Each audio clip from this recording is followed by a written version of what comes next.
Junio de 1944. El Tercer Reich lleva 5 años en guerra. En el este, el Ejército Rojo avanza sin detenerse tras Kursk.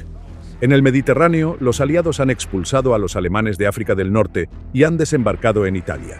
Y en el Canal de la Mancha, la mayor fuerza de invasión que la historia ha conocido se prepara para cruzar.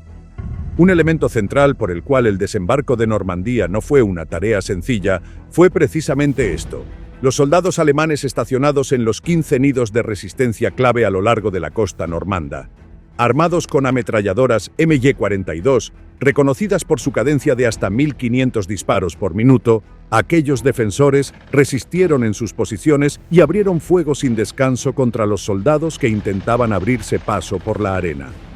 Lo que los aliados habían planeado como una operación coordinada con el menor número posible de bajas acabó convirtiéndose, en varios sectores, en un baño de sangre que tiñó de rojo el agua y la orilla. Escuadrones y pelotones enteros fueron abatidos a los pocos segundos de quedar expuestos al salir de las rampas.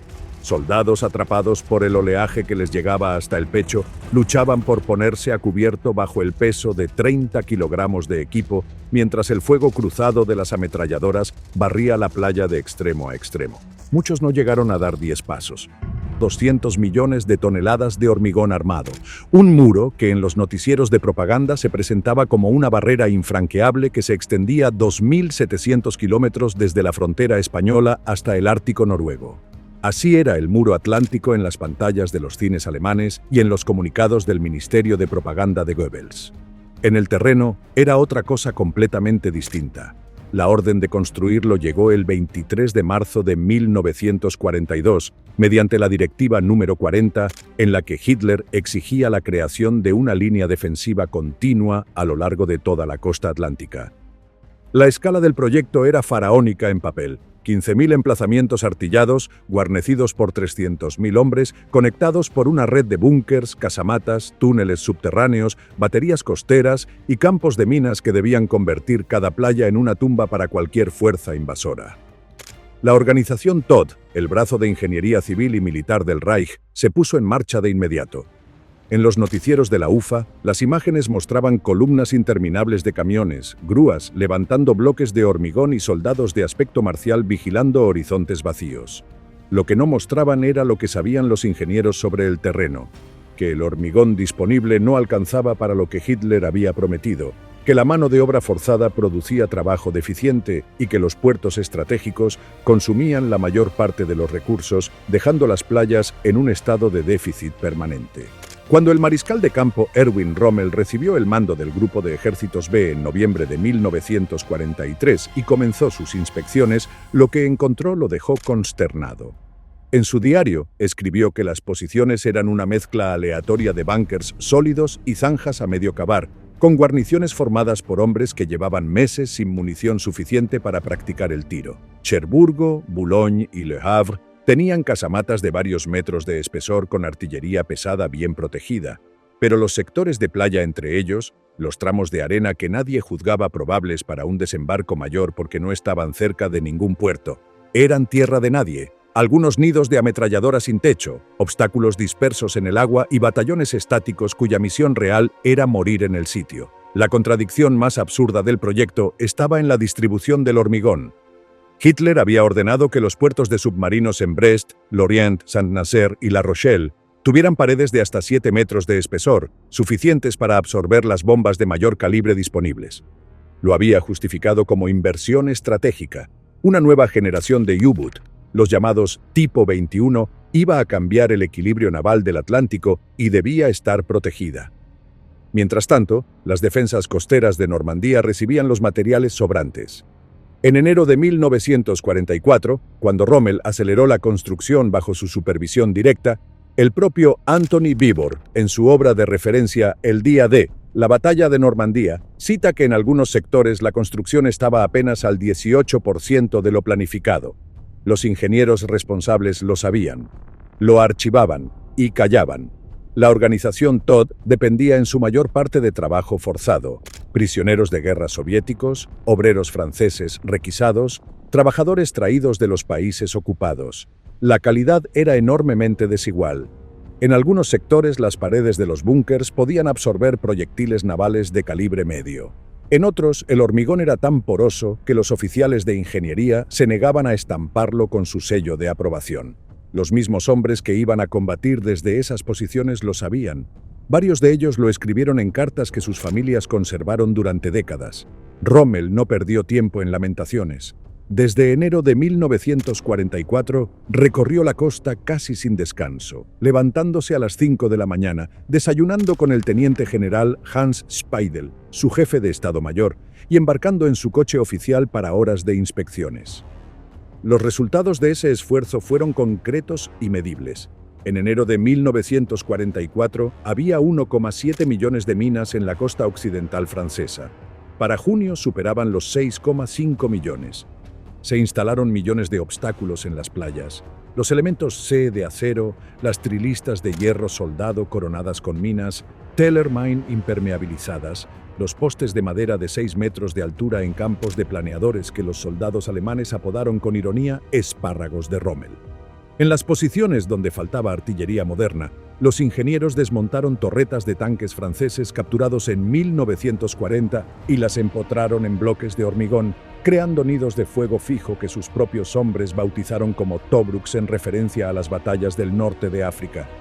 Era un ingenio que nacía de la escasez, no de la abundancia. Pero el problema más profundo de la defensa no era el hormigón ni las minas, era la fragmentación del mando. La Kriegsmarine controlaba la artillería costera y respondía ante el gran almirante Karl Dönitz, no ante Rommel. La Luftwaffe tenía alrededor de 350.000 efectivos en el oeste, en su mayor parte asignados a tareas logísticas del aparato de poder de Göring, y el Reichsmarschall se negaba de forma rotunda a colocar su artillería antiaérea bajo control del ejército de tierra. Cada vez que Rommel reclamaba coordinación entre la defensa terrestre y la protección aérea, alguien invocaba una cadena de mando diferente y el asunto quedaba en el aire. Cuando Rommel expresaba su frustración por la inutilidad de la Luftwaffe, el cuartel general de Hitler lo calmaba con promesas de producción masiva de cazas a reacción Me-262 y de armas secretas que supuestamente obligarían a Gran Bretaña a rendirse. Rommel había visto lo que la superioridad aérea aliada hacía en el norte de África y no creía una sola de esas promesas. El debate sobre la ubicación de las divisiones acorazadas fue el error estratégico más grave antes del desembarco. Rommel argumentaba, con razón según los hechos probaron, que la superioridad aérea aliada haría imposible mover blindados en masa una vez iniciada la invasión. La única oportunidad de ganar era destruir a los aliados en las playas, en las primeras horas, antes de que pudieran consolidar una cabeza de playa y empezar a descargar material pesado. Las primeras 24 horas de la invasión serán decisivas, escribió en un memorándum de enero de 1944. Para los aliados, al igual que para Alemania, será el día más largo. Por tanto, exigía a los Panzer cerca de la costa, listos para contraatacar en minutos, no en horas. El mariscal de campo Gerd von Rundstedt y el general Leo Geir von Schweppenburg disentían radicalmente. Basándose en su experiencia en el frente ruso, creían que los aliados tendrían que ser dejados desembarcar, identificar el punto principal de ataque y entonces lanzar un contraataque masivo con todas las formaciones acorazadas concentradas. Mantenerlas cerca de la costa significaba exponerlas al cañoneo naval aliado antes siquiera de que pudieran combatir. La solución que von Schweppenburg defendía era mantener los Panzer al norte de París, fuera del alcance de los cañones navales pero en posición de moverse con rapidez hacia cualquier punto de la costa. Era doctrina militar sólida sobre el papel. Era también la doctrina que había funcionado en 1941 y 1942. El problema era que en 1944 ya no existía la superioridad aérea alemana que habría hecho posible ese movimiento masivo. Hitler no resolvió el debate. Lo vació de contenido. Su decisión fue una solución de compromiso que en la práctica no satisfacía ninguno de los dos planteamientos. Dio a Rommel control operativo sobre 3 divisiones Panzer, la segunda, la 21ª y la 116, pero situó a las 2 primeras al norte del río Sena, lejos de Normandía. Las otras 4 divisiones que constituían el verdadero núcleo de fuego, la primera SS Leibstandarte, la 12ª SS Hitlerjugend, la 17ª SS y la Panzer Lehr, quedaron bajo control directo del OKW y no podían moverse sin la autorización personal del Führer. Era un sistema diseñado para que un solo hombre tomara todas las decisiones en el momento más crítico de la guerra.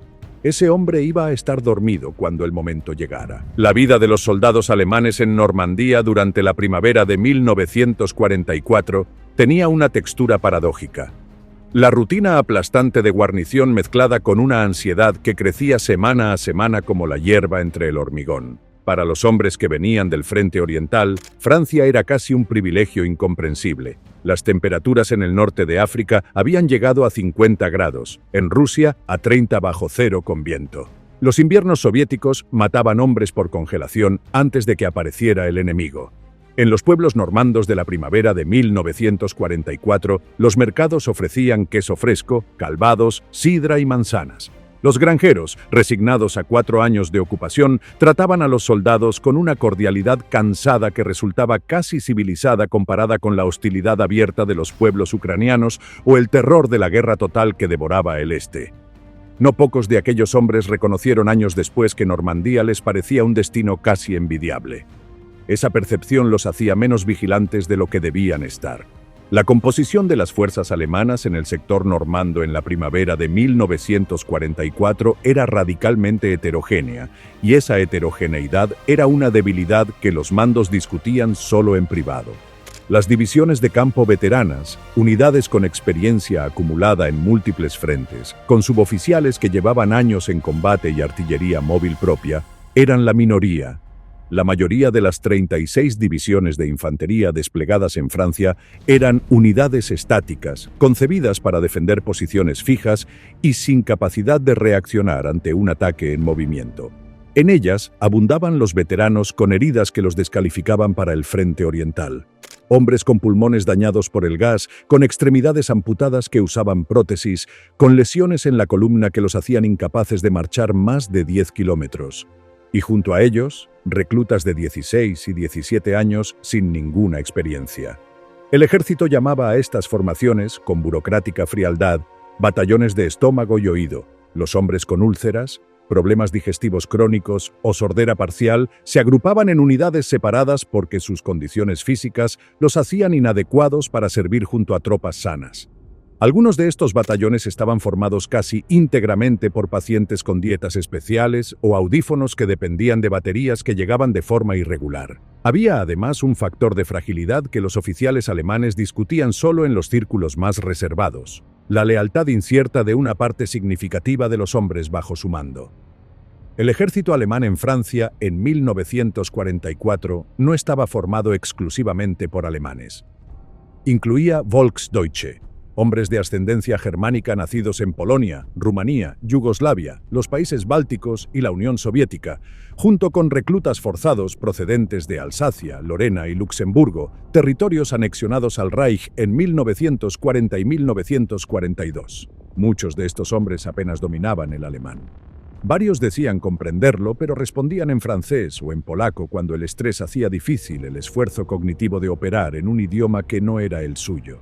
En las unidades con alta proporción de personal de origen no alemán, los suboficiales vigilaban con especial atención cualquier señal de desafección. No era paranoia. Antes del desembarco, varios soldados de origen polaco y checo integrados en unidades de la Wehrmacht habían desertado para unirse a la resistencia francesa. Los mandos lo sabían, lo registraban en sus informes internos y lo archivaban. Existía también el grupo que los alemanes denominaban Ostlegionen u Ostruppen, unidades formadas por exprisioneros de guerra soviéticos que habían elegido ponerse el uniforme alemán, ya fuera por convicción anticomunista, ya fuera simplemente para escapar de los campos de prisioneros donde la mortalidad era devastadora. Estos batallones, armenios, georgianos, azerbaiyanos, kazajos, ucranianos, estaban equipados con armamento capturado de distintas procedencias y tenían un valor de combate que sus propios mandos alemanes calificaban de marginal. En el 84º Cuerpo de la 84ª, que defendía el sector de Normandía, estos batallones del este representaban aproximadamente un sexto del total de efectivos. Eran hombres que en muchos casos no entendían por qué combatían en un país extranjero, bajo una bandera que no era la suya, contra un enemigo que en algunos casos podía ofrecerles la libertad como condición de rendición. La unidad más sólida y mejor preparada de todo el sector normando era la 352ª División de Infantería, y el hecho de que la inteligencia aliada no la detectara fue uno de los errores más costosos de los planificadores de la Operación Overlord. La división había sido creada en noviembre de 1943 en Saint-Lô, bajo el mando del teniente general Dietrich Kreis, un oficial veterano del frente soviético con experiencia en combate de resistencia. Su núcleo estaba formado por veteranos de la campaña de Rusia, hombres que sabían lo que era mantener una posición bajo fuego artillero masivo, complementados por reclutas jóvenes que habían recibido un entrenamiento intensivo de varios meses antes de su despliegue. Rommel la trasladó al sector de Bayeux en marzo de 1944 y la integró en el sistema defensivo de la costa central normanda, reforzando los nidos de resistencia existentes con su artillería móvil y sus batallones de reconocimiento. Cuando los planificadores aliados elaboraron sus cálculos de bajas para el desembarco en Omaha Beach, estimaron que se enfrentarían a 2 batallones de la 716 División Estática, hombres mayores y mermados físicamente, con moral baja y armamento deficiente. No sabían que la 352ª estaba allí. Ese error de inteligencia iba a costar miles de vidas. En los nidos de resistencia individuales que el manual alemán llamaba Widerstandsnester, los soldados practicaban una rutina que borraba las semanas. Turnos de guardia de 6 horas dentro de los búnkeres, con el hormigón rezumando humedad y el olor a sal y aceite de armas impregnado en la ropa y en el cabello. El ruido del mar, que algunos describían en sus cartas como una presencia constante y ligeramente enloquecedora. Períodos de descanso en granjas requisadas donde la paja del suelo competía con los mapas de operaciones por el espacio disponible. El intercambio de cigarrillos y calvados por información y silencio con los granjeros locales. Algunos soldados, especialmente los más jóvenes, recordaron años después que aquellos meses en Normandía tenían la cualidad extraña de los sueños, demasiado tranquilos para ser reales, con la sensación constante de que algo estaba a punto de romperse. Lo que ninguno de ellos podía ver desde sus posiciones era la escala industrial de lo que se preparaba al otro lado del canal. En el sur de Inglaterra, más de 1,5 millones de soldados aguardaban el embarque en bases distribuidas desde Cornualles hasta Kent. Los astilleros americanos habían producido en los últimos 2 años más de 4.000 embarcaciones de desembarco de distintos tipos. Los almacenes de munición estaban tan repletos que los ingenieros de logística habían empezado a construir depósitos subterráneos adicionales. La industria aeronáutica aliada despachaba nuevos cazabombarderos en cantidades que ningún modelo de proyección del Estado Mayor alemán había incorporado. Y sobre todo esto, flotaba un secreto que los alemanes no habían descifrado. Los aliados habían construido 2 puertos flotantes artificiales, los llamados Mulberry, desmontables, diseñados para ser remolcados hasta Normandía y ensamblados en las playas, resolviendo el problema logístico del desembarco sin puerto natural. Todo el argumento del Estado Mayor alemán sobre la necesidad de defender los puertos naturales descansaba sobre el supuesto de que los aliados necesitarían uno para abastecer su invasión. Los aliados iban a traer el suyo consigo. La madrugada del 6 de junio de 1944 llegó sobre Normandía con una calma de superficie que ocultaba, bajo ella, el movimiento más grande que el Canal de la Mancha había conocido jamás. Desde las 23:00 del 5 de junio, una cadena de circunstancias había favorecido a los aliados de forma casi sistemática. La Luftwaffe había destruido la mayor parte de las estaciones de radar costeras francesas en las semanas previas. En realidad, habían sido los propios aliados quienes las destruyeron estratégicamente, eliminando el doble de estaciones en sectores que no eran Normandía para no revelar el objetivo real. Sin radar operativo, los observadores alemanes en los puestos costeros miraban hacia la oscuridad del canal sin ningún sistema técnico capaz de detectar lo que se aproximaba. Solo sus oídos, solo sus ojos. Y el Canal de la Mancha en la noche del 5 al 6 de junio de 1944 estaba cubierto de nubes bajas que reducían la visibilidad a cero. El general Erwin Rommel había tomado su decisión de ausentarse basándose en un pronóstico meteorológico. La Zentralwetterdienst, el servicio meteorológico central alemán, había predicho una semana de temporal sobre el canal, con vientos de fuerza 7 y olas de hasta 2 metros. En esas condiciones, cualquier desembarco anfibio sería imposible. Las embarcaciones de desembarco volcarían, las tropas llegarían a tierra en un estado de incapacidad total y los planeadores no podrían operar.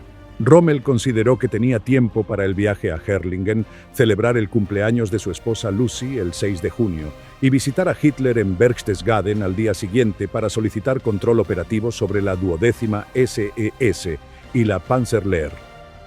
El meteorólogo aliado, el capitán de grupo James Stagg de la RAF, había detectado una ventana de mejoría de apenas 36 horas entre dos sistemas de borrascas. Los alemanes no la vieron. Esa diferencia en un pronóstico del tiempo cambió el curso de la historia. El primero en notar algo anormal no fue ningún oficial de inteligencia ni ningún operador de radar. Fue el teniente general Joseph Reichert, comandante de la 711 División de Infantería en el sector al este del estuario del Orne. Reichert había estado hablando en el comedor de oficiales hasta pasada la medianoche, una costumbre que irritaba a sus superiores, pero que él justificaba como parte de la moral de la unidad. Cuando finalmente se dirigía a acostarse, escuchó un rumor que no encajaba con la noche. Motores de avión, muchos, volando bajo entre las nubes. Salió para ver qué ocurría. Había luna llena entre los claros de las nubes, y en uno de esos claros pudo distinguir varios aviones dando vueltas sobre el edificio de su puesto de mando.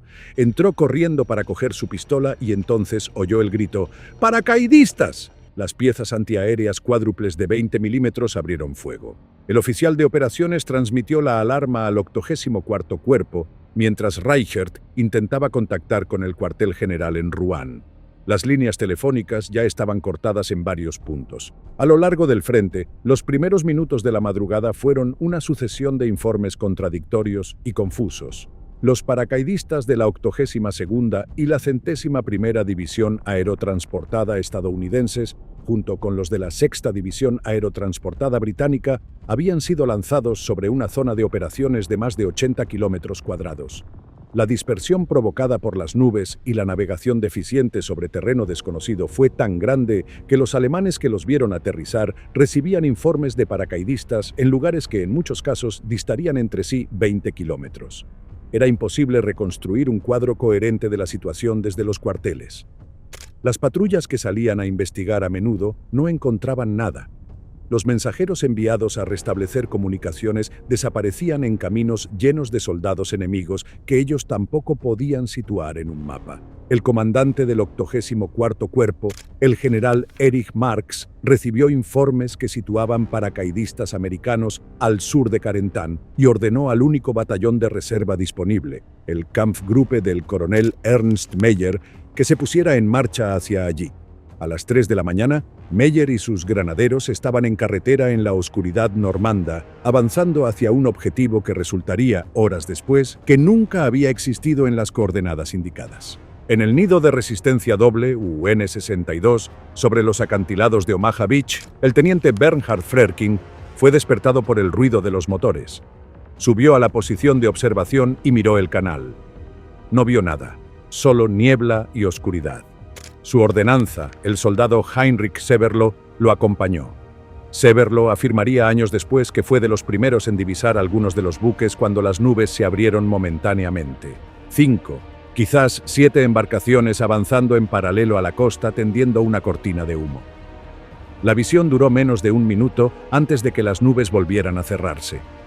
Frerking cogió sus prismáticos y dijo: «Vaya, aquí están». Llamó al operador de radio y ordenó que intentara contactar con las embarcaciones. No hubo respuesta. Frerking envió el informe hacia arriba en la cadena de mando y volvió a su búnker a esperar instrucciones que tardaron horas en llegar. A las 4 de la mañana, el mariscal de campo Gerd von Rundstedt, ya completamente despierto en su cuartel de Saint-Germain-en-Laye, a las afueras de París, llamó al OKW en el Berghof para solicitar el despliegue inmediato de las divisiones acorazadas de reserva, específicamente la 21ª Panzer y la Panzerlehr. Hitler dormía. Había estado despierto hasta las 2 de la madrugada en una de sus veladas habituales, en este caso con Eva Braun y Joseph Goebbels, discutiendo sobre cine y situación mundial. Los oficiales de guardia en el OKW evaluaron los informes disponibles: paracaidistas dispersos, informes de actividad naval confusos, transmisiones de radio poco claras, y concluyeron que no tenían suficiente información para justificar despertar al Führer. Según establecía el protocolo, Ningún oficial del OKW tenía autoridad para ordenar el movimiento de las divisiones de reserva. Solo Hitler. Y Hitler dormía. La solicitud de von Rundstedt fue denegada. Los Panzer permanecieron inmóviles. El joven cabo Franz Gockel, de 18 años en el WN-62, recordó que cuando llegó la alarma máxima a su posición, nadie se la tomó en serio inicialmente. Habían tenido tantas alarmas en las semanas previas que el mecanismo psicológico de la desensibilización había hecho su trabajo. La mayoría de los hombres en las literas intentaron seguir durmiendo. El sargento Ludwig Förster tuvo que insistir. Esta vez es en serio, ya vienen. Solo entonces el cansancio desapareció y en pocos minutos los hombres del WN-62 estaban en sus puestos, comprobando los mecanismos de las ametralladoras en la oscuridad, limpiando con trapos el rocío salado de los cierres metálicos, esperando ver algo en un mar que seguía siendo negro e invisible. En el sector occidental del frente, el problema del mando se agravó por la ausencia de varios generales cruciales. El general Friedrich Dollmann, comandante del Séptimo Ejército, había programado unos ejercicios de guerra en Rennes para la mañana del 6 de junio, una simulación de respuesta a un desembarco aliado con inquietante sentido del humor del destino, lo que significaba que varios de sus comandantes de división viajaban hacia esa ciudad cuando las alarmas comenzaron a dispararse. El general Wilhelm Falley, de la 91ª División Aerotransportada de Infantería, escuchó el rugido de los aviones aliados mientras conducía hacia Rennes y dio media vuelta. Nunca llegó a su puesto de mando. Paracaidistas de la 82ª División Aerotransportada lo emboscaron en la carretera, lanzando a Falley fuera de su vehículo con heridas graves. Cuando intentó alcanzar su pistola, un teniente americano lo mató de un disparo. Falley fue el primer general alemán en morir en Normandía. El general Edgar Feuchtinger, comandante de la 21ª División Panzer, la única unidad acorazada en posición de atacar las playas en las primeras horas, estaba aquella noche con su amante en París. No llevaba consigo ninguna radio. Cuando finalmente regresó a su puesto de mando, su división llevaba horas paralizada esperando órdenes que él era el único capaz de dar. Feuchtinger era un artillero sin experiencia real en la guerra de blindados. Según el historiador Anthony Beevor, había obtenido el mando de esa división gracias a sus conexiones dentro del partido nazi más que a su competencia militar. Su ausencia en la noche más crítica de la campaña fue un desastre que la división tardó horas en superar. En esas horas, los aliados desembarcaban sin que ningún blindado alemán se moviera hacia la costa. A las 5:50 de la mañana del 6 de junio de 1944, el horizonte del Canal de la Mancha se convirtió en fuego. Desde los acorazados USS Texas, USS Arkansas, HMS Warspite, HMS Ramillis y el monitor HMS Roberts, junto con 20 cruceros y 65 destructores distribuidos frente a los 5 sectores de desembarco, cientos de cañones giraron hacia tierra firme y abrieron fuego simultáneo. Los proyectiles de 380 milímetros del Warspite pesaban más de 870 kilogramos. Cuando impactaban, levantaban columnas de tierra, hormigón y acero de 20 metros de altura. Más de 38.000 cohetes fueron lanzados en los primeros minutos sobre la franja costera. El ruido no era un sonido articulado. Era una presión que atravesaba los cuerpos, comprimía los pulmones y hacía imposible pensar con claridad. En los búnkeres, el polvo caía de las paredes con cada detonación cercana, los instrumentos vibraban sobre sus soportes y los hombres se apretaban contra el hormigón con los dientes apretados, esperando que cesara. Dentro de los nidos de resistencia, los defensores habían recibido una instrucción precisa: mantenerse cubiertos durante el bombardeo y no abrir fuego hasta que los soldados enemigos estuvieran a 400 metros de la orilla. Era una orden sensata tácticamente. Exponerse durante el bombardeo naval era suicidio, y abrir fuego demasiado pronto alertaba la artillería de los destructores, que podían ajustar su tiro con precisión devastadora. La disciplina de fuego que los defensores de Omaha mantuvieron durante los primeros minutos del desembarco fue uno de los factores que convirtió esa playa en una carnicería. Cuando las rampas de las lanchas cayeron, los alemanes abrieron fuego desde posiciones intactas con líneas de tiro perfectas a distancias que hacían imposible el fallo. El bombardeo previo había sido, en varios sectores, mucho menos eficaz de lo que los planificadores aliados esperaban. En Omaha Beach, los bombarderos B-17 de la Octava Fuerza Aérea, que debían destruir los búnkers antes de las 6:30, descargaron su carga con entre 30 segundos y 3 minutos de retraso, por miedo a impactar sus propias fuerzas. En un sector de playa donde la velocidad de las nubes bajas hacía imposible la observación visual directa, ese retraso significó que la mayor parte de las 13.000 bombas cayó hasta 3 kilómetros tierra adentro, en campos de labor vacíos. Ningún búnker fue destruido. Las ametralladoras, los cañones anticarro, los morteros y los nidos de fuego de la 352ª División permanecieron completamente intactos. Los soldados que descendieron por las rampas de las lanchas se encontraron ante un sistema defensivo que el bombardeo no había tocado. Utah Beach. En el extremo occidental, el desembarco de la 4ª División de Infantería estadounidense se benefició de una cadena de errores que accidentalmente jugó a su favor. Un error de navegación, atribuido a corrientes más fuertes de lo calculado, desvió la primera oleada unos 1.800 metros al sur del punto previsto. Ese sector era precisamente uno de los que había recibido el bombardeo aéreo más efectivo de toda la costa normanda. Los pilotos del 9º Bomber Command habían descendido a altitudes más bajas que las estipuladas, logrando una precisión inusual. Las defensas alemanas en ese tramo estaban dañadas. El único punto fuerte cercano era el nido número 5, y la guarnición, elementos de la 709ª División Estática, había perdido buena parte de su capacidad de fuego antes de que llegara el primer soldado americano.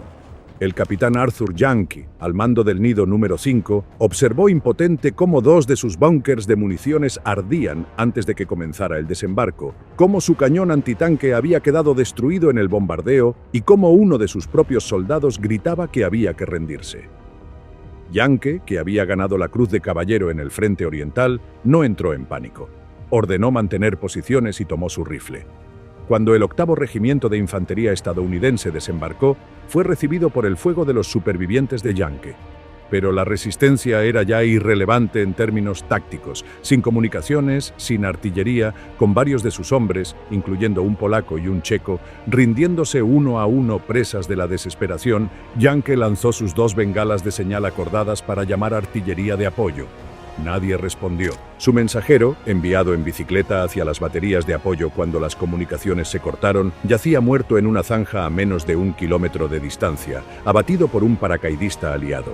Cuando un Sherman disparó sobre su posición y Yankee recuperó el conocimiento en el suelo, un soldado americano lo arrastraba hacia un búnker diciéndole: «Tómatelo con calma, alemán».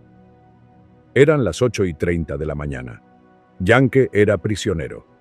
La batalla de Utah Beach había terminado para él en 120 minutos. Omaha Beach. Aquí la guerra tomó una dimensión diferente a la de cualquier otra playa ese día.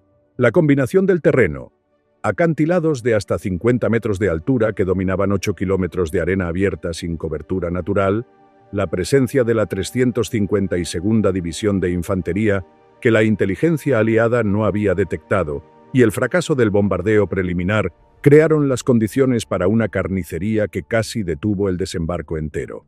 Los 7.000 defensores alemanes de la 352ª, reforzados por elementos de la 716 División Estática, estaban distribuidos en 15 nidos de resistencia, que se escalonaban desde la arena hasta la cima de los acantilados, con líneas de fuego cruzadas que cubrían cada metro de la playa.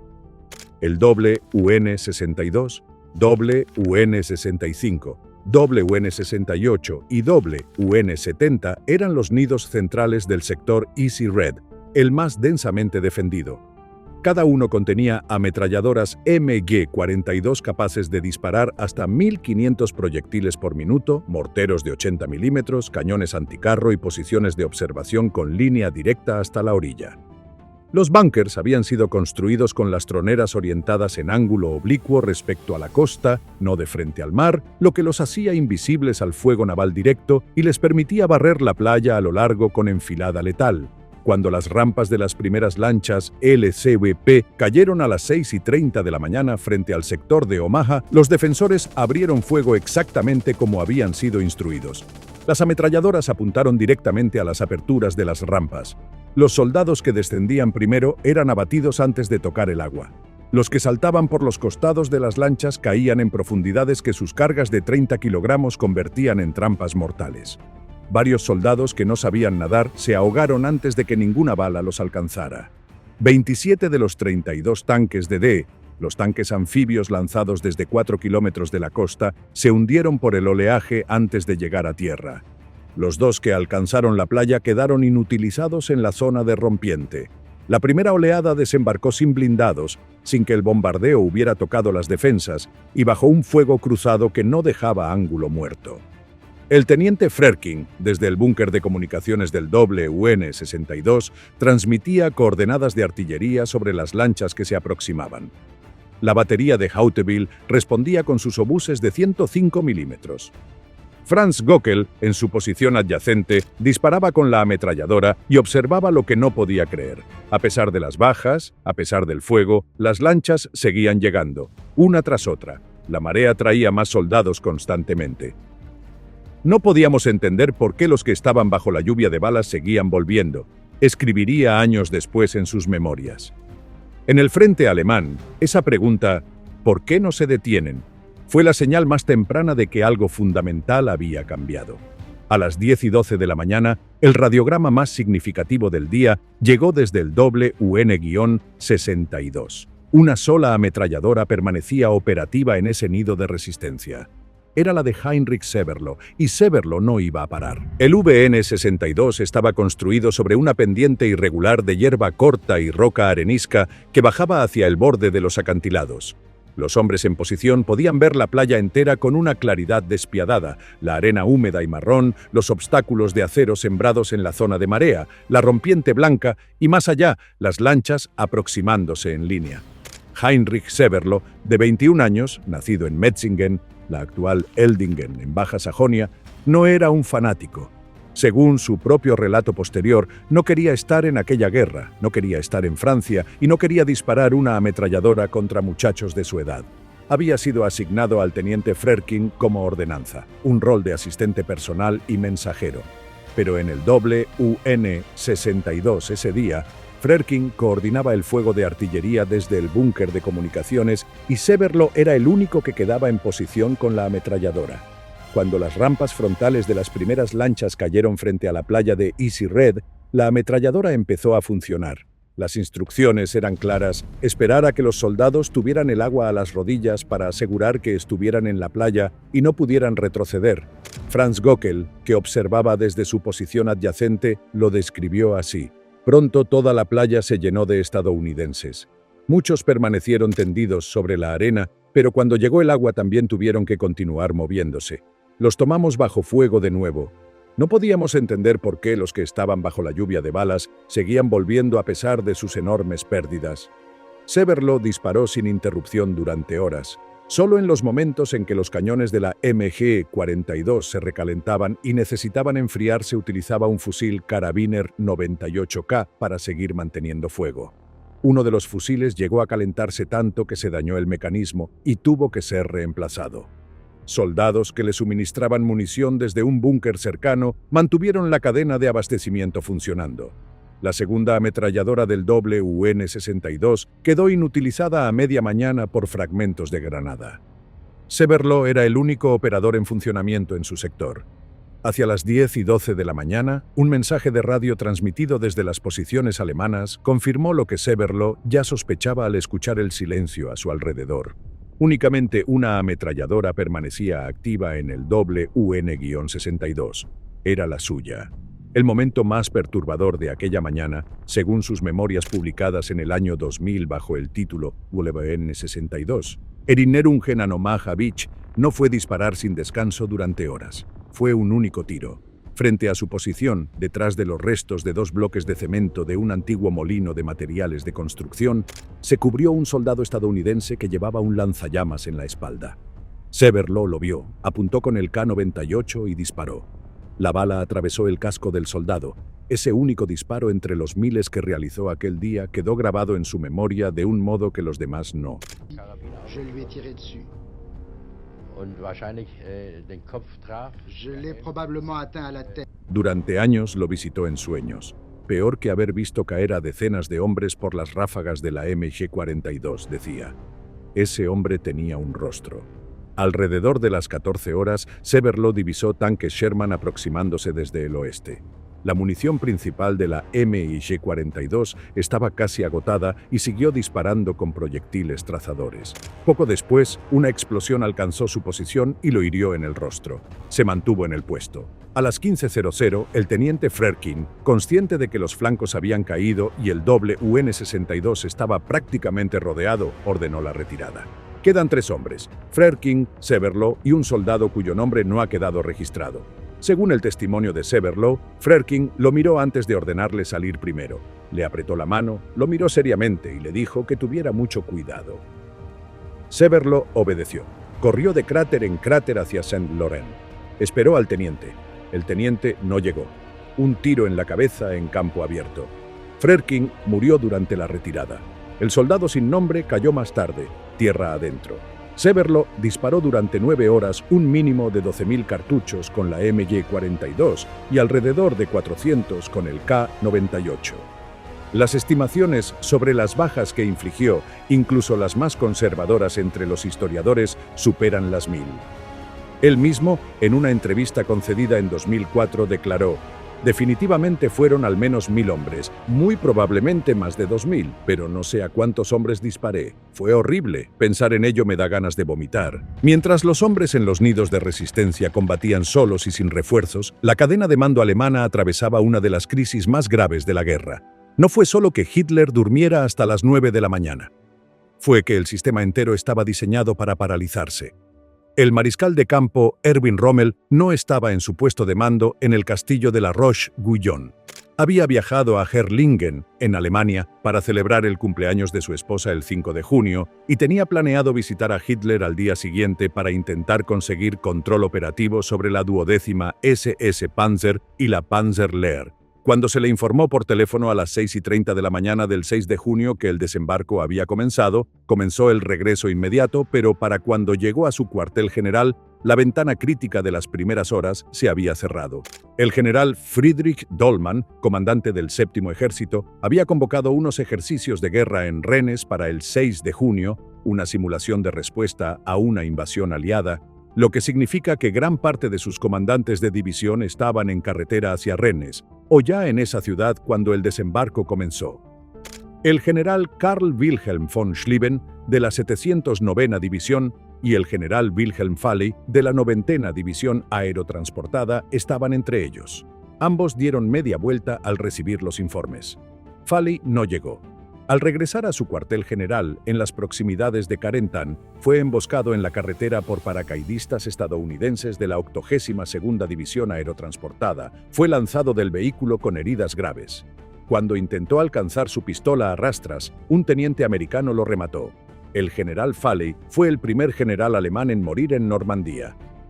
El general Edgar Feuchtinger, comandante de la 21ª División Panzer, la única unidad acorazada desplegada a distancia razonable de la costa, no estaba en su puesto de mando esa noche. Se encontraba con su amante en París y no llevaba consigo ninguna radio. Su ausencia contribuyó a incrementar la confusión que ya generaba la complejidad de la cadena de mando.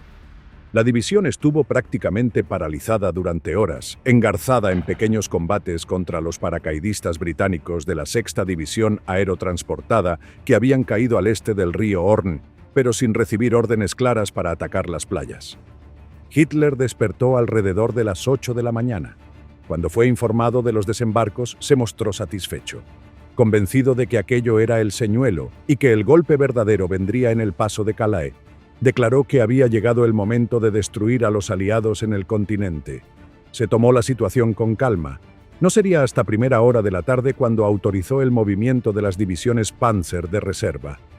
A las 10:30 de la mañana, el general Erich Marx, comandante del 84º Cuerpo y el oficial de mayor rango al que los hechos habían colocado en el centro de la crisis, ordenó a la 21ª División Panzer atacar las posiciones británicas en las playas.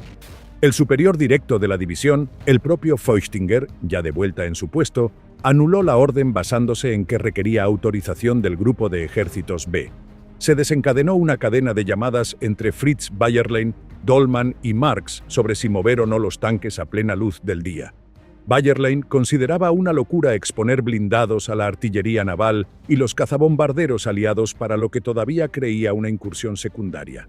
A las 14:30, Gerd von Rundstedt finalmente ordenó al comandante Fritz Witt que la 12ª SS Panzer Hitlerjugend avanzara hacia la costa normanda. Lo hizo con reticencia. Temía que al mover esa unidad al norte quedara mal posicionada para responder a la que seguía siendo, en su mente, la invasión real en Calais. A las 16:00, la 21ª División Panzer recibió orden de atacar la brecha entre las zonas de desembarco británica y canadiense. El general Marx le dijo al coronel Hermann von Oppeln-Bronikowski que lideraría el ataque. Si no arrojamos a los británicos al mar, habremos perdido la guerra. 80 carros Panzer, 4 avanzaron hacia el norte entre los setos normandos, acompañados por infantería mecanizada del 192º Regimiento de Granaderos Panzer, bajo el coronel Rauch.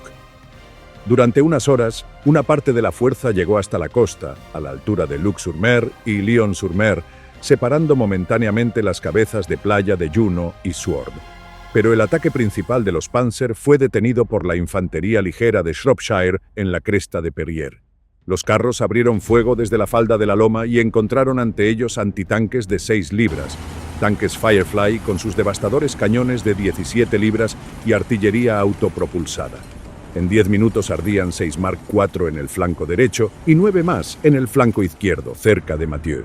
Los supervivientes buscaron cobertura en zanjas y arboledas. A las 21:00, una gran formación de planeadores aliados cruzó el cielo transportando refuerzos para la cabeza de puente aérea en el Orne. Feuchtinger interpretó el movimiento como un desembarco en la retaguardia de su división y ordenó a Rauch retirarse de la costa.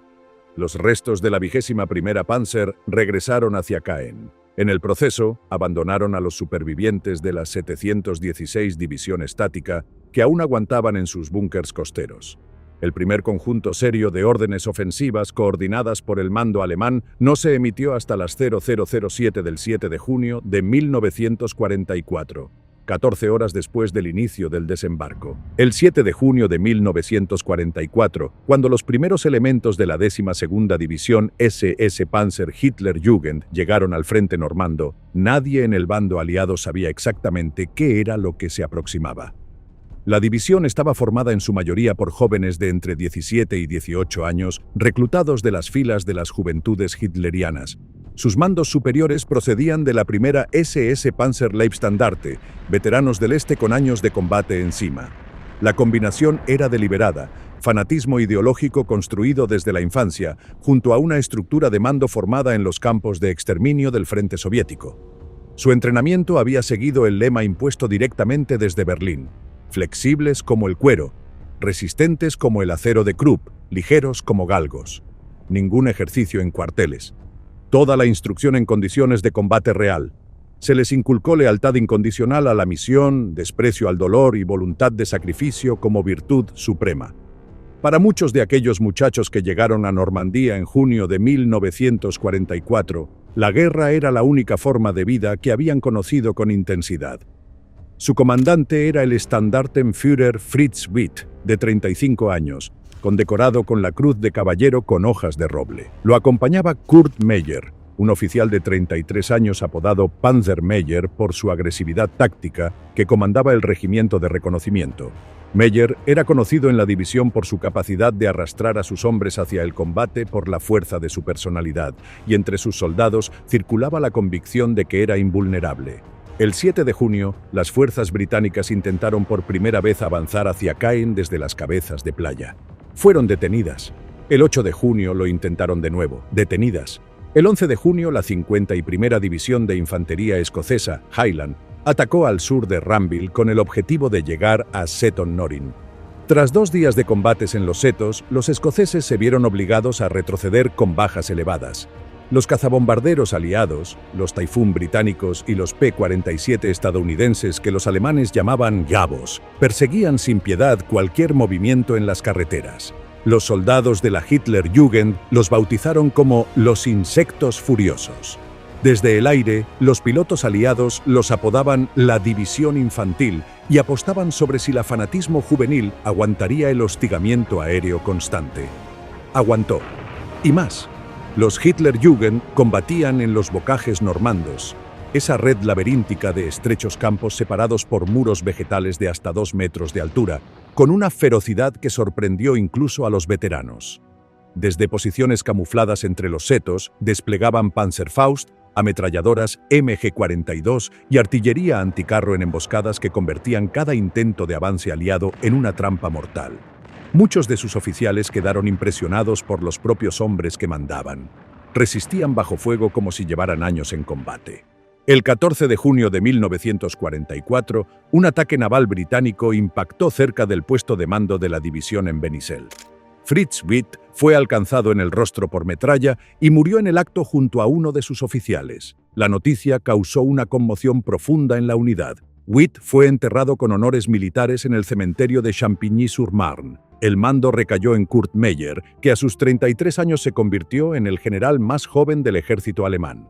Al final de la campaña de Normandía, la Hitlerjugend había sufrido alrededor del 60% de bajas. Los aliados la consideraron la fuerza más temida que enfrentaron en Francia. A finales de junio de 1944, el plan original aliado estaba en serios problemas. El mariscal Bernard Montgomery había previsto capturar Caen el mismo 6 de junio, durante las primeras horas del desembarco. A 20 días de aquella fecha, la ciudad seguía en manos alemanas y los británicos apenas habían avanzado 10 kilómetros desde las playas. La presión política sobre Montgomery era intensa, agravada por el contraste con el primer ejército estadounidense de Bradley, que avanzaba con mayor fluidez por la península de Cotentin hacia Cherburgo. Montgomery diseñó la Operación Epsom el 21 de junio de 1944. Una maniobra envolvente por el oeste de Caen en la que movilizó más de 60.000 soldados y aproximadamente 600 carros de combate. La fuerza principal era el recién llegado 8º Cuerpo Británico, desembarcado entre las playas de Gold y Juno durante los días anteriores y todavía sin haber entrado en combate. El plan era simple en su geometría: cruzar el río Odon al suroeste de Caen, capturar la cota 112, una elevación que dominaba los accesos a la ciudad desde el sur, y completar el rodeo desde el oeste mientras el 30º Cuerpo presionaba desde el flanco izquierdo. Si el movimiento tenía éxito, las divisiones acorazadas alemanas concentradas al norte y noreste de Caen quedarían atrapadas en un bolsillo. Lo que Montgomery ignoraba era que mientras sus fuerzas ultimaban los preparativos, el 2º Cuerpo SS Panzer estaba llegando al frente desde el norte de Francia y Bélgica con una misión opuesta: lanzar el contraataque definitivo que expulsara a los aliados al mar. Sus 4 divisiones representaban la concentración acorazada más potente que las Waffen-SS habían reunido en un único teatro de operaciones desde la batalla de Kursk en el verano de 1943. La primera SS Panzer Leibstandarte se apostó en la región de Versan. La 10ª SS Panzer Frundsberg tomó posición defendiendo la estratégica cota 112. La 9ª SS Panzer Hohenstaufen se desplegó en la ribera sur del río Odon, y la 2ª SS Panzer Das Reich se estableció en Noyers. A todo esto se sumaban cerca de 80 cañones antiaéreos de 88 milímetros pertenecientes a la 16ª División de la Luftwaffe en tierra, reconvertidos para el combate antitanque. El 88 milímetros era el arma más temida por los blindadistas aliados. Podía perforar el blindaje frontal de un Sherman a 2.000 metros de distancia, un rango en el que el Sherman era incapaz de responder eficazmente. Antes del inicio formal de la ofensiva, entre el 24 y 25 de junio, el Segundo Ejército Británico lanzó ataques preliminares que lograron avances parciales. El 33º Cuerpo Británico, situado en el flanco izquierdo del frente, capturó las localidades de Tilly-sur-Seulles, Fontenay-le-Pesnel y Rauray. En el centro, el 8º Cuerpo tomó las aldeas de Le Mesnil-Patry y Norry-en-Bessin. El 2º Cuerpo canadiense, en el sector derecho, logró ocupar Rhodes. Estos avances, modestos pero reales, crearon la posición de partida desde la que Epsom se lanzaría. A las 7 de la mañana del 26 de junio de 1944 comenzó la ofensiva con una preparación artillera de gran envergadura. Más de 700 cañones abrieron fuego simultáneamente, acompañados por 500 salidas aéreas de la RAF y el fuego de 3 cruceros británicos en el Canal de la Mancha, más el monitor HMS Roberts, cuyo cañón principal de 381 milímetros podía colocar proyectiles de más de 800 kilogramos a distancias de 20 kilómetros tierra adentro.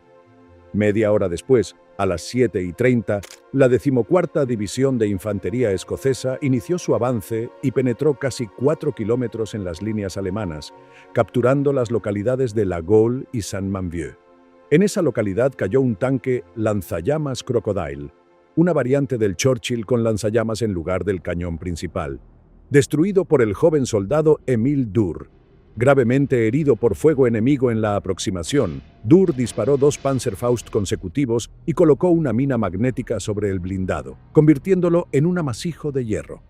Fue condecorado póstumamente con la Cruz de Caballero de la Cruz de Hierro. Los escoceses entraron también en la localidad de Cheux, pero el avance se estancó allí con violencia inesperada. Desde posiciones perfectamente camufladas en el bocage, la red de setos, muros vegetales y bancales que convertía el paisaje normando en un laberinto de compartimentos aislados, los defensores alemanes de la Hitlerjugend y los elementos Panzer emergieron de coberturas que el bombardeo previo no había localizado. Solo en Chaux, la 15ª División perdió 200 hombres en pocas horas. Cañones de 88 milímetros apostados detrás de las crestas destruían tanques Sherman a distancias a las que el Sherman no podía responder. Los blindados aliados ardían uno tras otro sin haber visto siquiera el tubo del arma que los alcanzaba. Al caer la tarde, un nuevo intento de cruzar el río Odon fue rechazado, dejando más muertos entre los escoceses. El 27 de junio, segundo día de la ofensiva, la 11ª División Blindada Británica, apoyada por la 43ª División de Infantería Wessex, intentó cruzar el Odón en múltiples puntos, pero encontró una defensa de las Waffen-SS que tapó cada brecha con contraataques inmediatos. No obstante, la 15ª División Escocesa tomó completamente Cheux ese día, y una de sus unidades capturó el puente de Tourmoville sobre el Odón, estableciendo una precaria cabeza de puente en la ribera sur. Era el avance más profundo conseguido desde el desembarco en el sector oriental. La posición se amplió pocas horas después con la toma de Grenville-sur-Odon. En el sector occidental, el 33º Cuerpo combinó su progreso con el del 8º Cuerpo para crear un saliente de unos 8 kilómetros de profundidad por 4 de ancho al oeste de Caen, exactamente la cuña que el plan original preveía. Pero ese saliente era angosto, expuesto en ambos flancos y sus líneas de abastecimiento cruzaban terreno que los alemanes podían batir desde las alturas circundantes. El 28 de junio, la 11ª División Blindada protagonizó el avance más arriesgado. Con la cabeza de puente sobre el Odón consolidada en Gabrus y Baron, los carros intentaron ascender hacia la cota 112. Era una elevación de apenas 112 metros sobre el nivel del mar, pero dominaba visualmente todo el terreno circundante en un radio de 15 kilómetros. Quien controlara esa cota controlaba los accesos sur a Caen, las carreteras hacia Falaise y los depósitos de combustible que las divisiones alemanas necesitaban para cualquier movimiento. Los alemanes lo sabían. La 10ª SS Panzer Frundsberg la había convertido en una fortaleza. Cañones anticarro de 75 y 88 milímetros en posiciones perfectamente enmascaradas, equipos de infantería equipados con Panzerfaust en las laderas y observadores avanzados que coordinaban el fuego de morteros pesados desde las arboledas del pie de la colina. Cuando los tanques Sherman de la 11ª División intentaron ascender por las faldas de la cota 112, fueron destruidos con una sistematicidad que impresionó incluso a los defensores. Los cañones anticarro disparaban desde posiciones que los carros no podían localizar. Los obuses de 150 milímetros caían sobre los vehículos que se detenían a buscar cobertura. En las primeras horas del asalto, la 11ª División Blindada perdió decenas de tanques. Los tripulantes que lograban salir de los vehículos en llamas se encontraban en terreno abierto sin ninguna cobertura, bajo fuego de ametralladora desde las arboledas. El asalto a la cota 112 costó a los británicos más blindados en un solo día de lo que habían perdido en cualquier otro desde el desembarco. La cota seguiría siendo objeto de combates durante semanas, cambiando de manos varias veces, hasta convertirse en uno de los símbolos más amargos de la campaña de Normandía para el ejército británico. El 29 de junio de 1944, el segundo Cuerpo SS Panzer lanzó sus contraataques coordinados, que eran en realidad el objetivo original de aquellas divisiones antes de que el avance aliado les forzara a responder defensivamente. A las 18 horas, la novena SS Hohenstaufen atacó desde Chö hacia el norte, intentando cortar la base del saliente aliado, pero fue contenida por la 49ª División de Infantería West Riding en combates que duraron toda la noche. La segunda SS Das Reich atacó simultáneamente al norte del río Odon y fue detenida por los escoceses de la 15ª División. La 10ª SS Frundsberg logró los únicos avances alemanes del día. Pequeñas ganancias de terreno contra la 11ª División blindada que costaron varios Sherman, pero que no lograron cortar el saliente. Ese mismo día, una granada de mortero alemana mató al general de brigada Robert Hinde, comandante de la 7ª Brigada Blindada Británica, mientras observaba el frente desde un punto avanzado. El 30 de junio, los contraataques alemanes comenzaron a perder impulso frente a la respuesta aliada. Los cazabombarderos Typhoon de la RAF atacaron en oleadas sucesivas las concentraciones de blindados alemanes en la retaguardia, utilizando sus cohetes RP-3 contra columnas de vehículos que intentaban avanzar por las carreteras. Las divisiones SS perdieron alrededor de 40 carros de combate en ese único día de bombardeos aéreos, sin haber podido acercarlos al frente. La parálisis que los alemanes habían infligido a los aliados desde el 1 de junio se volvía ahora contra ellos mismos. El mismo cielo que impedía a los Panzer moverse hacia las playas en el día D, seguía impidiéndoles moverse hacia el saliente aliado 6 semanas después. A comienzos de julio, Montgomery ordenó detener la operación Epsom y reorganizar las unidades para la siguiente fase.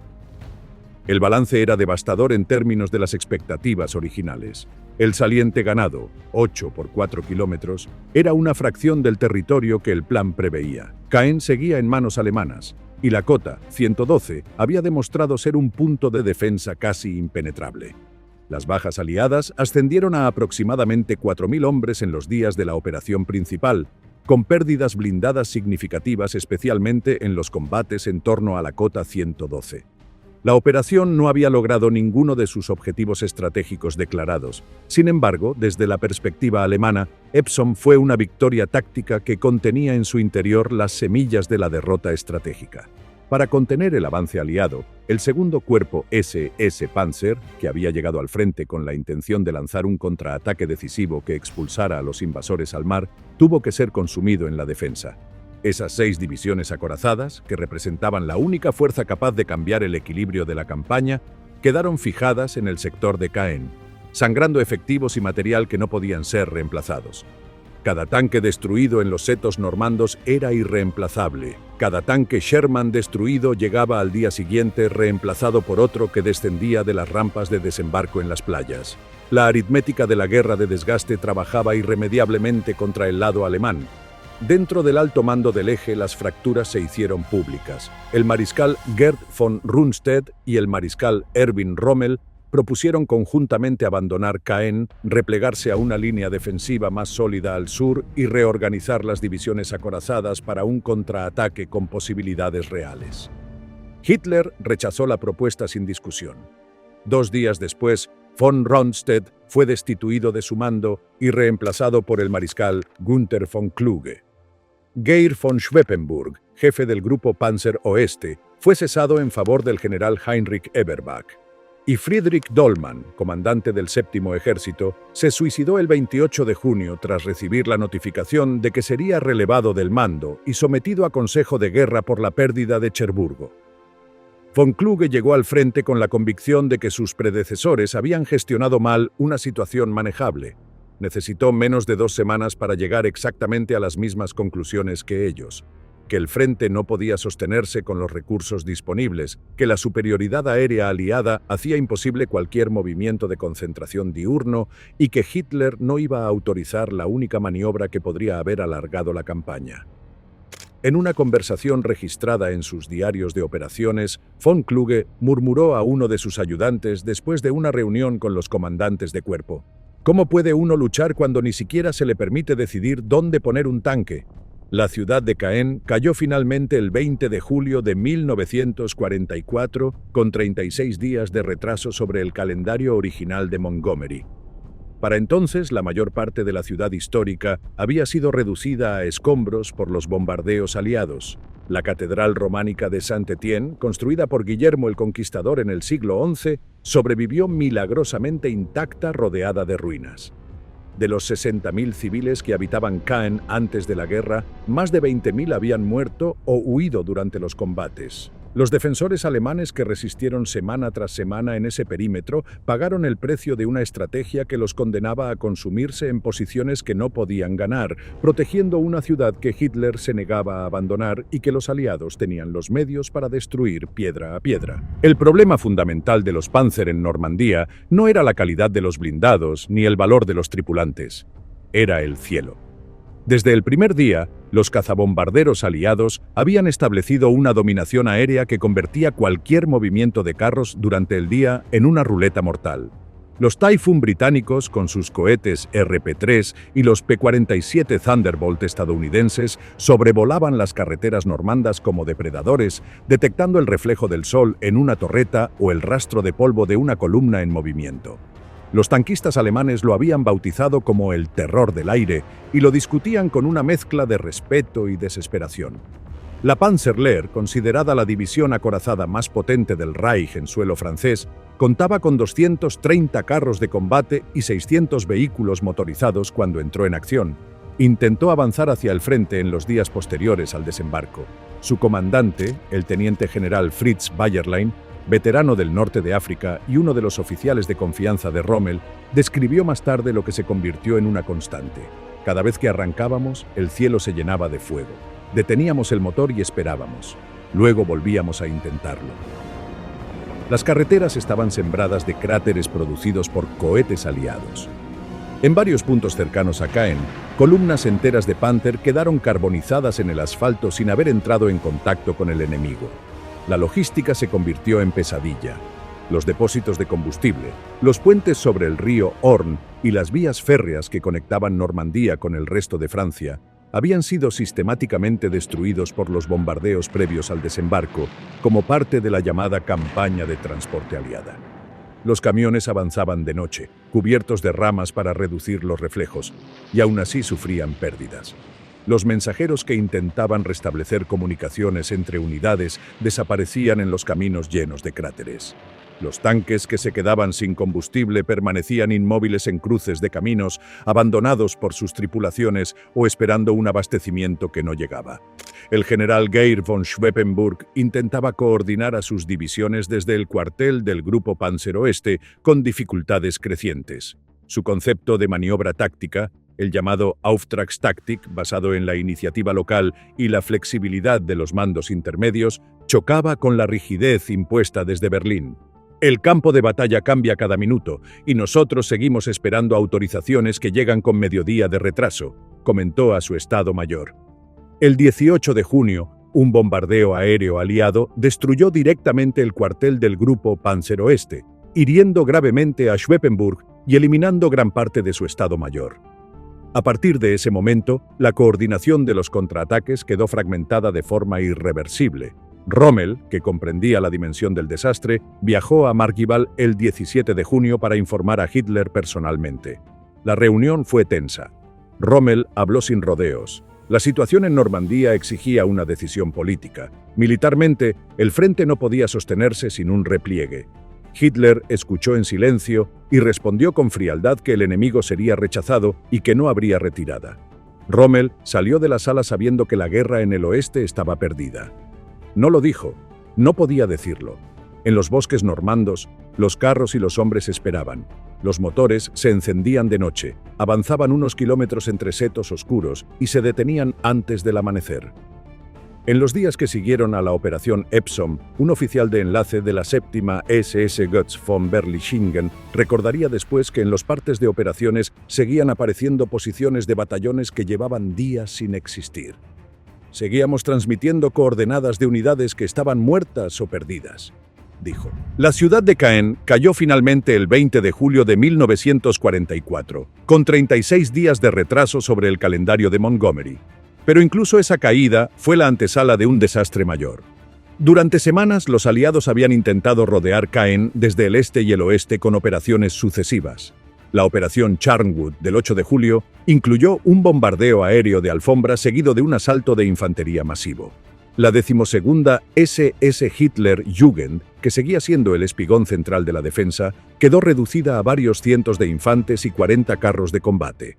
La 16ª División de Campo de la Luftwaffe fue prácticamente aniquilada, pero los defensores resistieron con tal obstinación que los aliados tardaron 12 días más en tomar la ciudad completa.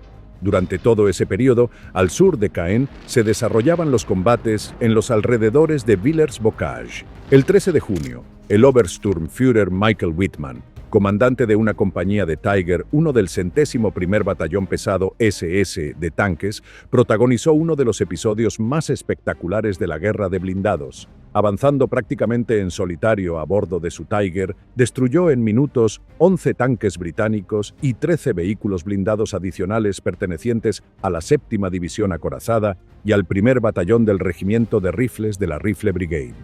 La columna británica quedó destruida y el avance aliado en ese sector detuvo su impulso temporalmente. Pero la reacción aliada fue rápida. Al día siguiente, la Panzer Lehr y la Segunda Panzer se combinaron para forzar una retirada británica general en el sector. Aquella fue la última oportunidad alemana de flanquear la cabeza de playa. El 25 de julio de 1944 comenzó la Operación Cobra, el ataque decisivo del primer ejército estadounidense al mando del general Omar Bradley en el sector occidental.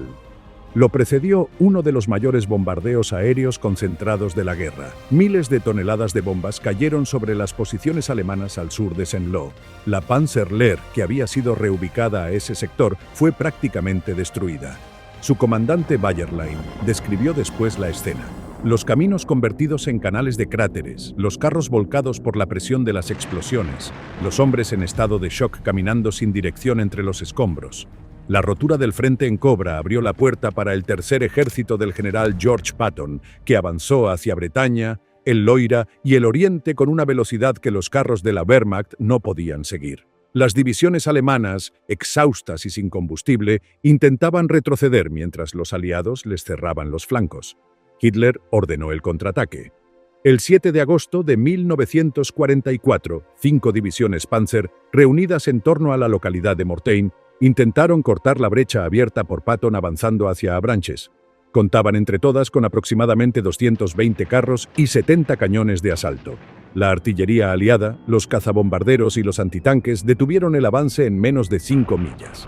Al menos 100 carros fueron destruidos en 3 días.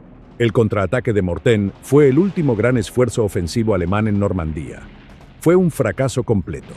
A mediados de agosto, el primer ejército canadiense atacaba hacia el sur desde Caen, mientras los estadounidenses presionaban desde el sur. Las dos tenazas se cerraron sobre los restos del 7º ejército alemán y del 5º ejército Panzer en el bolsillo de Falaise. El 19 de agosto los aliados cerraron el cerco en Chambois. Alrededor de 20.000 soldados alemanes lograron escapar, pero tuvieron que abandonar prácticamente todo su material. Miles de vehículos, cientos de cañones, los últimos carros operativos. El 7º ejército alemán había dejado de existir como fuerza de combate. Las cifras finales de la batalla de Normandía para el bando alemán: 290.000 bajas entre muertos, heridos y prisioneros. 2.000 carros comprometidos en la batalla, de los cuales las divisiones Panzer escaparon con apenas 70 entre todas ellas. De las 38 divisiones alemanas que combatieron en Normandía, 25 fueron destruidas completamente. El resto quedó reducido a fragmentos sin cohesión.